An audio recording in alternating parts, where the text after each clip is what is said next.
Hi everyone, it's me, Roslyn, and my husband, Marcus, how are you? and our baby, Daenerys. Daenerys. Right now she's sleeping, so we're going to try not to disturb her. But today she is 24 days old. She was born August 19th. And At 1:19 in the morning. yeah, she was about 8 pounds, 3 ounces, and she measured about 19 inches. So she was very big and very heavy for her age. So, Yeah, but yeah, what was it? We went to the hospital. Was it August 17th? yeah, It was we on a went. Thursday. Yeah, we went there August 17 because my due date is August 19, and my doctor will induce me. So we went to the hospital August 17, and then we took long time for them to accommodate us.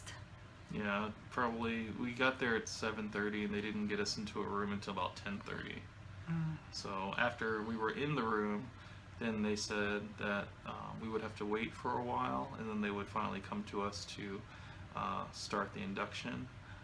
But from then, for that time, they just told you just to not eat, just to have ice chips, and it was crazy Yeah. because we got there early. We got there.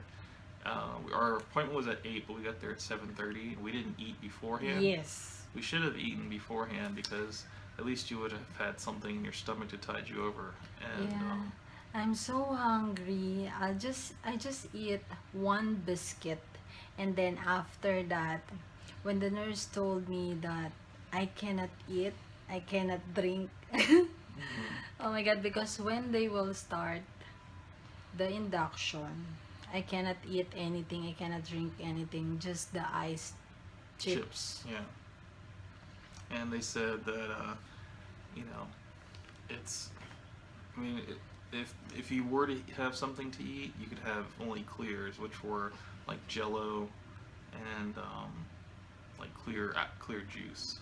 Yeah, but that is before they induce me. But when they induce me, during the induced, I cannot eat anything, and then no liquid, just ice chips. I don't know why, because ice chips is also liquid when it melts. Yeah, but I think it's less fluid.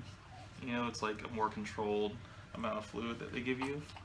So, but yeah. So we got there at the 17th. By August 9th, 18th, they started the induction, and then they were going to begin the epidural, but they said that I had to leave the room because to make it a sterile environment. So I had to step out of the room, and you were getting your epidural, and it probably lasted for about 15 minutes. Is it only 15 minutes? Yeah, because I was out of the room for about 15 minutes, and then they. Yeah, well, wait.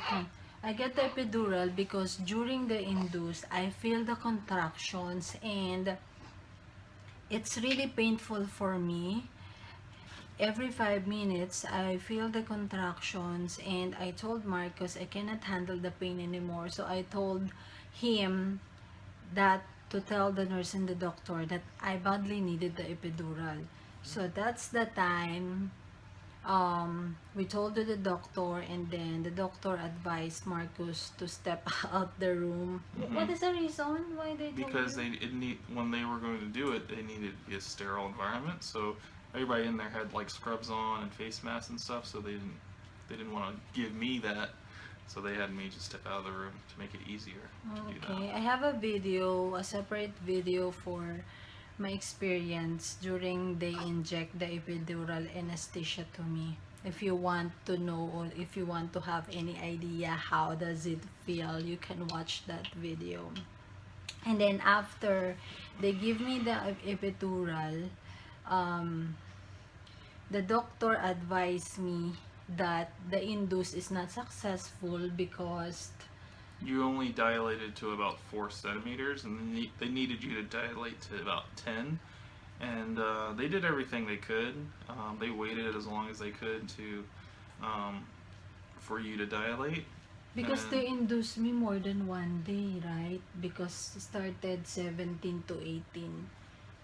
yeah, I mean it was just a long induction, so it didn't it was yeah.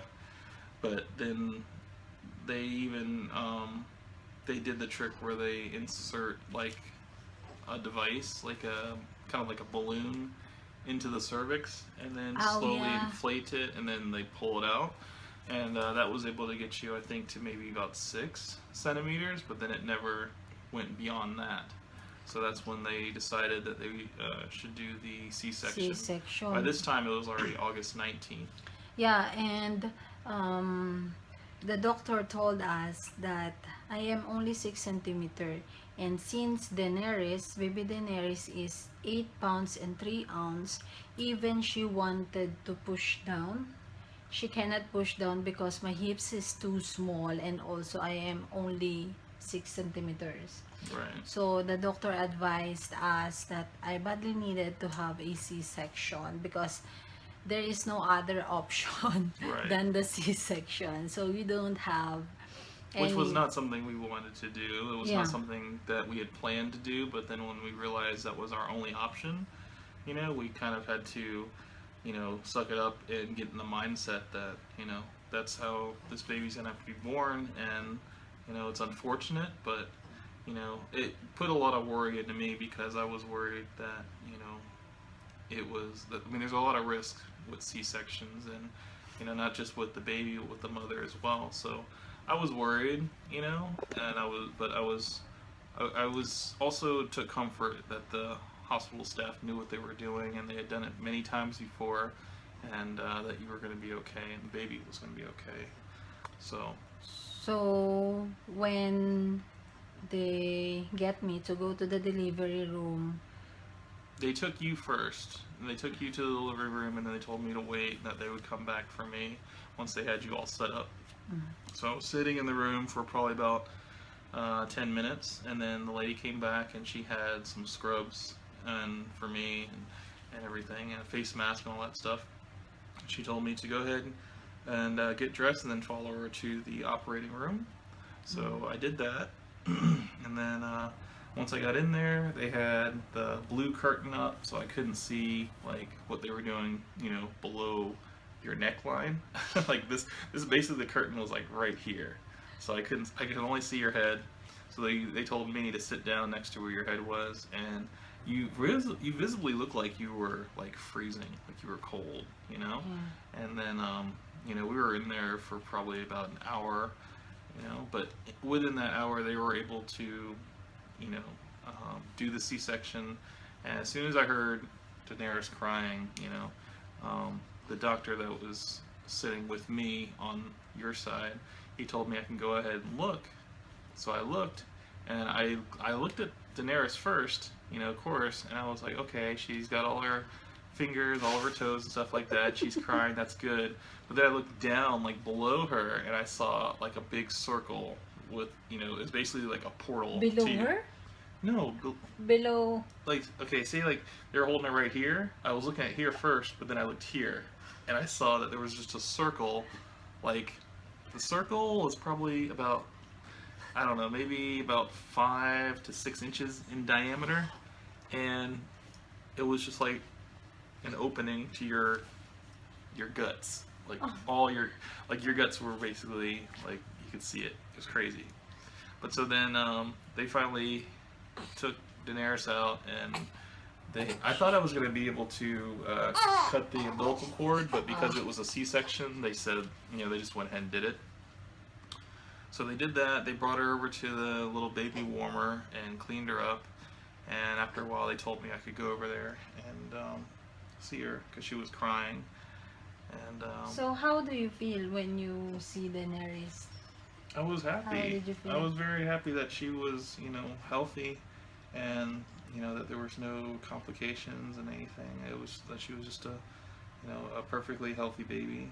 So. And her eyes opened up like almost immediately, So I was able to look in her eyes, and she had her firm grip, and yeah, she smelled like a fresh baby. That fresh baby smell. All y'all that have babies, that smell.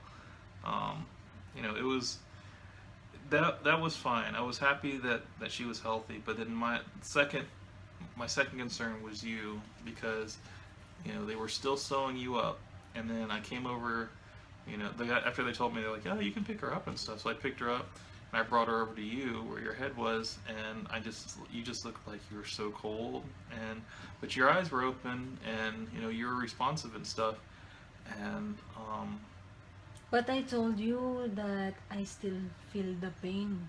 mhm. Is that right? Because when Marcus is there, I told Marcus that to tell the doctor that I can still feel the pain. Right. That So was when they gave you another shot of another shot, anesthesia. yeah, anesthesia. That way you could, um, you know, get through it.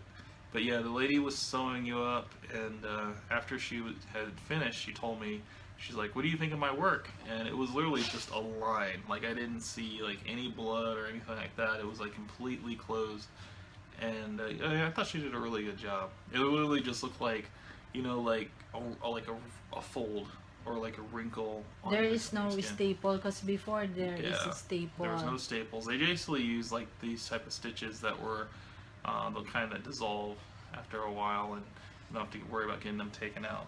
So, but yeah, she did a really good job. It was very clean, and it wasn't like a big scar or anything like that.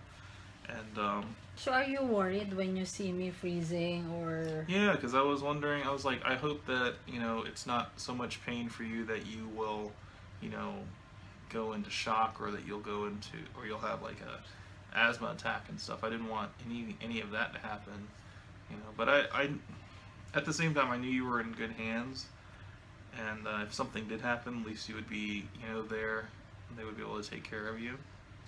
But I don't know. I think with a C-section, it's definitely something that is. I mean, it is common. It happens all the time, and they've probably dealt with, you know, many more before that and after that. But you know, in that moment, it felt very, very scary because it was something that, you know, we weren't planning for, and you know, we really wanted her to come naturally, you know, but It just happened. yeah.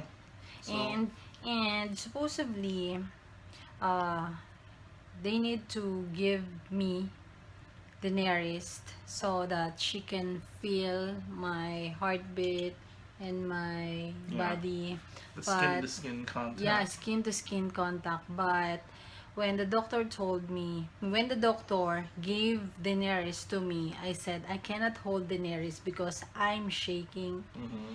So I told the doctor I cannot hold Daenerys. And then when I am finally at in our room, I think they they they give me Daenerys or no? Yeah, they gave you Daenerys, and basically, well, they cleaned her up. They put her little, you know, they put the swaddle on her, and they put her little cap on, and then they handed her over to you.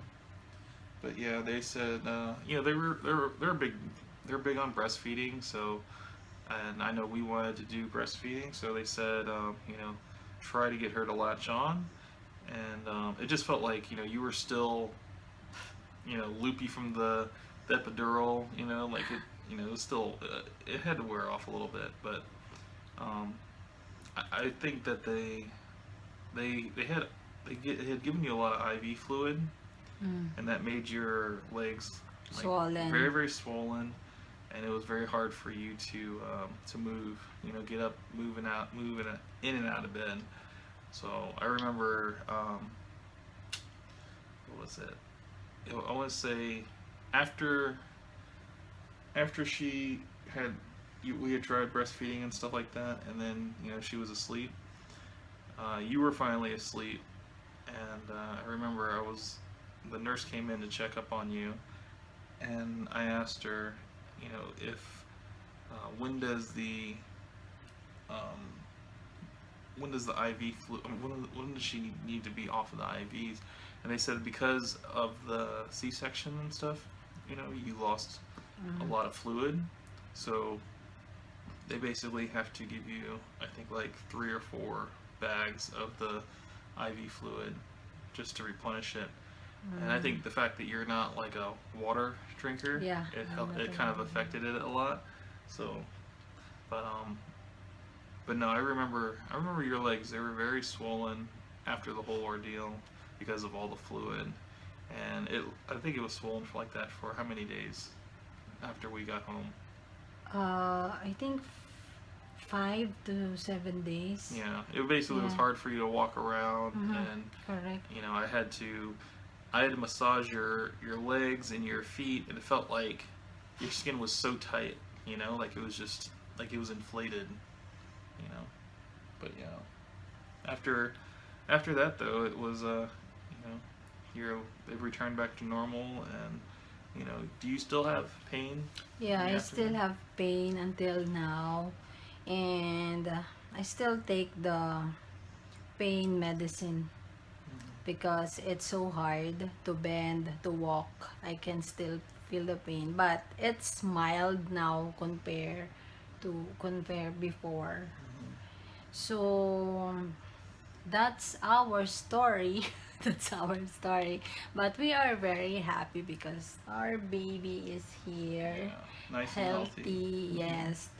And I'm so grateful because my husband is so supportive. He take care of me. He did not live by my side, as in he's been there to support me, to um, I mean, encourage me. you're a first time mom, you know.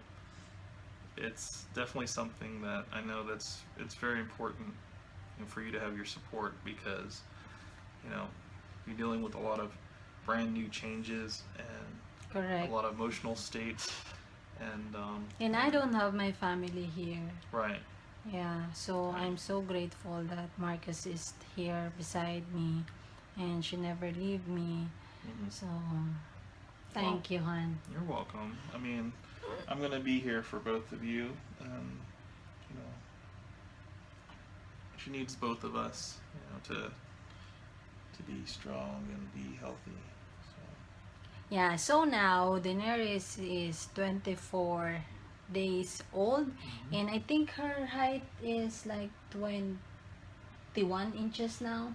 Mhm. 21 inches now, and her weight is like 9 pounds. Yeah, I I think think so. 9 pounds. Yeah. So, but the one thing that our problem with her, because she is colicky, lots of gas. Mhm. Which is So normal, you know, that's normal in the very beginning stages. But we got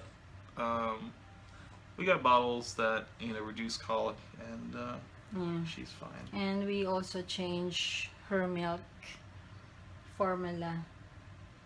Yeah. Oh, well, we're doing both. We're doing breastfeeding and we're doing Yeah. formula, and more supplementing with formula, and yeah, she's fine. So I wanted to show you our baby Daenerys. Oopsie. Oink. Oops. So this is baby Daenerys. She is sleeping. Eee. Yeah. She's so tall, like her dad. Hello. So that's it. Thanks everyone and have a great day Thank you. from Campbell's family. Bye We'll bye. see you next time.